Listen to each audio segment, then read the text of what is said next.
Welcome back to the Ancestral Findings podcast. Every year, as clocks shift an hour forward in spring and an hour back in fall, the tradition of daylight saving time sparks a mix of enthusiasm and frustration. Some love the extended evening daylight, while others find the adjustment disruptive. But this twice-yearly clock change, deeply rooted in American life, reveals a fascinating history of energy conservation, economic interests, and even wartime urgency.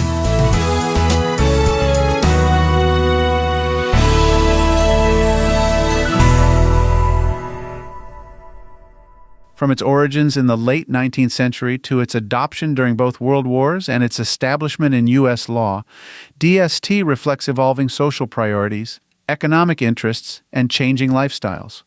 Contrary to popular belief, daylight saving time was never designed for the benefit of farmers. In fact, many farmers have traditionally opposed it. DST originated with a New Zealand entomologist named George Hudson, who proposed shifting the clocks forward by 2 hours in the summer to allow for more evening daylight, mainly so he could spend more time collecting insects. His idea was first proposed in 1895, but did not gain much traction globally. In 1907, British builder William Willett took up a similar cause with a plan to advance the clocks by 80 minutes each spring, aiming to maximize daylight for recreational activities and reduce coal usage. Willett's advocacy for what he called summertime made it to the British Parliament, where the proposal sparked interest but ultimately failed to pass. However, Willett's proposal laid important groundwork, and when World War I broke out, the practical need for fuel conservation brought his idea into full force. The large-scale adoption of DST began not as a civilian convenience, but as a wartime necessity. In 1916, Germany was the first country to implement DST nationally as a means of conserving coal for the war effort. Britain, along with other European countries, quickly followed suit, adopting DST for similar reasons. The United States enacted its first DST in 1918 under President Woodrow Wilson, who saw it as a way to boost energy savings for the war effort. However, unlike Germany and Britain, the U.S. quickly repealed DST after World War I, as the public and several farming communities resisted the change. When World War II erupted, DST once again became a national priority in the United States. President Franklin D. Roosevelt reinstated DST in 1942 under the term wartime, intending it to be a temporary measure to conserve fuel. Wartime lasted from 1942 to 1945, after which individual states were left to decide whether to continue DST. This led to a chaotic period where different regions followed varying DST schedules, creating a patchwork of timekeeping that complicated transportation, broadcasting, and other industries dependent on consistent schedules. The lack of uniformity in DST practices prompted Congress to pass the Uniform Time Act in 1966. This legislation established a standardized DST schedule across the United States from April to October, while allowing individual states to opt out if they preferred. Arizona and Hawaii, both with abundant daylight year-round, chose to remain on standard time. This standardization brought consistency to the U.S. and ended the chaotic local time adjustments that had plagued the post-war years. Later amendments extended DST into March and November, largely due to lobbying by businesses eager for more daylight hours for shopping and recreation. One of the driving arguments for DST has been energy conservation. By providing an extra hour of evening daylight, DST was thought to reduce the need for artificial lighting, thereby saving electricity. However, studies on DST's actual impact on energy savings have been mixed. While some studies suggest modest savings in electricity, others point to increased air conditioning use in warmer regions, potentially offsetting any benefits. Despite the inconclusive data, economic interests, particularly from retail and recreational industries, have continued to support DST. The Chamber of Commerce has historically been a major proponent, recognizing that extended evening daylight encourages shopping, dining out, and attending events. In recent years, DST has come under scrutiny for its impact on public health.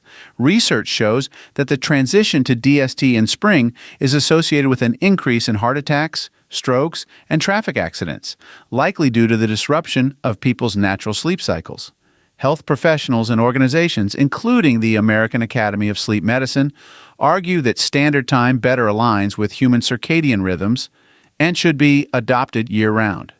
These health concerns have contributed to a growing movement to abolish or make DST permanent, as seen in several U.S. states and numerous legislative proposals in Congress. Today, DST remains a divisive issue in the U.S. In 2019, a poll by the Associated Press found that 70% of Americans supported ending the biannual clock changes, though they were split on whether to adopt DST or standard time permanently. Several bills to make DST permanent have been introduced in Congress, with strong support from the tourism, retail, and sports industries, which benefit from longer daylight hours. Internationally, other countries like Russia, Kazakhstan, and Turkey have experimented with permanent time adjustments, although some later reverted back due to public discontent over darker mornings in winter. The twice-yearly clock change endures as a topic of debate, with compelling arguments on both sides. Some appreciate the added daylight for evening activities, while others call for consistency, citing health, productivity, and practical benefits. As we adjust our clocks yet again, daylight saving time stands as a testament to shifting social priorities and the ongoing search for a schedule that balances lifestyle, health, and economic interests. Whether we keep DST, adopt it year-round, or abandon it altogether, the discussion over how best to use our daylight hours remains as timely as ever. Here are 3 well-regarded books that delve into the history and controversies surrounding daylight saving time. Spring Forward, The Annual Madness of Daylight Saving Time by Michael Downing. This book provides a humorous yet insightful look into the origins and ongoing debates around DST. Downing captures the bizarre and sometimes contentious history of DST, from early proposals to its complex modern-day impact. The book is both accessible and engaging, offering readers a chance to understand why this seemingly minor issue sparks such passionate debate. Seize the Daylight, the curious and contentious story of daylight saving time. By David Prerau. Written by one of the leading experts on DST, this book covers the scientific, political, and social aspects of timekeeping. Prerau traces the story from Benjamin Franklin's initial suggestion to the intense lobbying and political negotiations that shaped DST policies.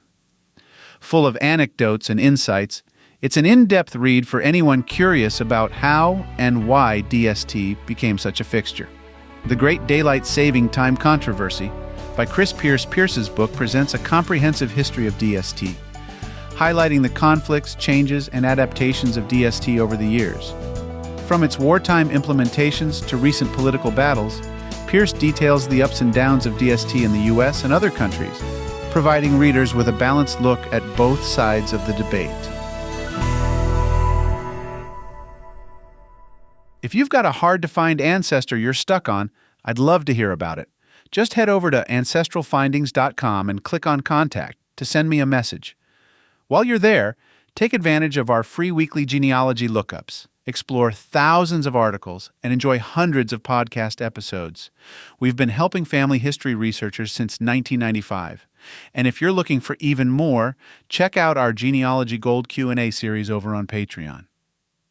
Thanks for listening, and as always, happy searching.